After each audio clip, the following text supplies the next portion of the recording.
लगी। पलाशपुर और केतक नगर इन दोनों गांव के बीच से बहती है गंगा नदी। उसी नदी से तैरते हुए जा रही थी एक सुनहरी जलपरी, पर अचानक तेज तूफान और बारिश के कारण उस जलपरी ने कुछ दिनों के लिए नदी के इसी स्थान पर रुकने का निश्चय किया। इस तूफान में नदी की लहर इतनी बढ़ गई है, मुझे आगे बढ़ना उचित नहीं होगा। कुछ दिनों के लिए मैं यहीं रुक जाती हूँ। पलाशपुर और केतक नगर गांव के ज्यादातर लोग मछुआरे थे, इसीलिए ये नदी ही उनकी जीवन रेखा थी।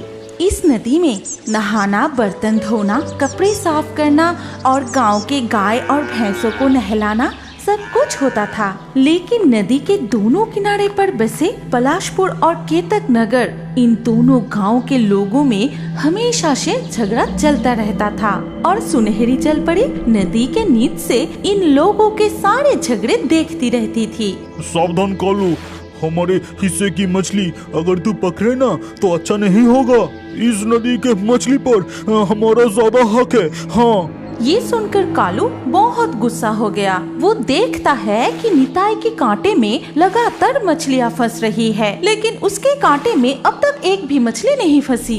ये मजाक हो रहा है। मेरे हिस्से के सारे मछली तू पकड़ रहा है। तुम्हारे हिस्से की मछली मतलब? और नहीं तो क्या, नहीं तो तेरे छड़ी में इतनी मछलियाँ कैसे फंस रही है और मुझे अब तक एक भी नहीं मिला।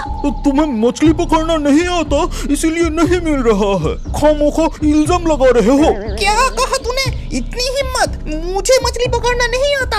अरे अरे, इन दो गांव के लोग तो बड़े अजीब हैं। एक दूसरे से ऐसा झगड़ा क्यों करते हैं? बस फिर से झगड़ा शुरू हो गया, जो काफी देर तक चलता रहा।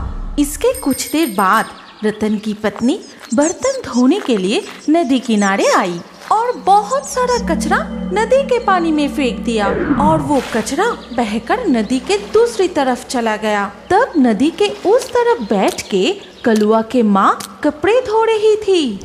अरे अरे अरे, क्या तू अंधी हो गई है समोली? मैं कपड़े धो रही हूँ, दिखाई नहीं दिया? तूने अपने कचरे मेरी तरफ फेंक दिया। मेरे सारे सब कपड़े गंदे हो गए। बिल्कुल नहीं, मैंने तुम्हारी तरफ नहीं फेंका।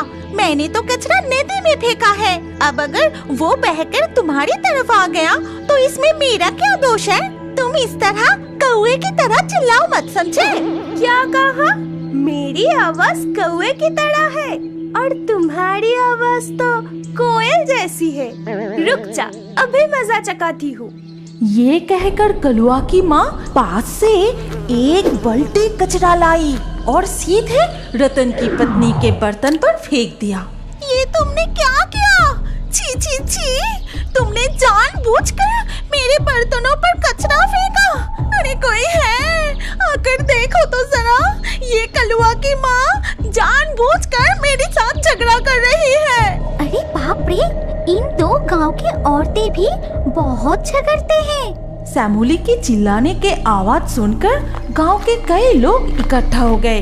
वहीं कलुआ की माँ ने भी लोगों को बुला लिया और क्या, दो गांव में झगड़ा शुरू हो गया, जो झगड़ा दोपहर से शाम तक चलता रहा। और शाम के वक्त पलाशपुर गांव के छोटे छोटे बच्चे गेंद से खेल रहे थे। ऐसे ही खेलते खेलते अचानक, अरे जा, नदी में गेंद तो गिर गई। ए घंटू, जल्दी जाकर गेंद को उठा ला। लेकिन गेंद नदी में गिरकर बहते हुए दूसरी तरफ चली गई, जहां कलुआ, गोपाल और शिवली बैठे अमरूद खा रहे थे। तभी वो लोग गेंद को देखते ही उठा लिए। ये अच्छा नहीं हो रहा है कलुआ, हमारे बॉल जल्दी लौटा दे। गेंद पर तुम्हारा नाम लिखा है क्या? अब ये हमारी तरफ आ गई है। ये गेंद हमारी है। फिर वो लोग गेंद को उठाते ही वहाँ से भाग गए। बड़े लोगों के झगड़े के कारण इन दोनों गांव के बच्चे भी एक दूसरे से इसी तरह की शरारतें करते रहते थे। केवला, अगर तुम्हारी गेंद हमारे किनारे तक आ गई तो हम भी तुम्हें नहीं लौटाएंगे, याद रखना। मैं देख रही हूँ, इन दो गांव के बुजुर्गों को देखकर बच्चे भी झगड़ने लगे हैं। ये तो गलत है। देख रही हूँ, इन दो गांव के झगड़ा मुझे ही सुलझाना पड़ेगा।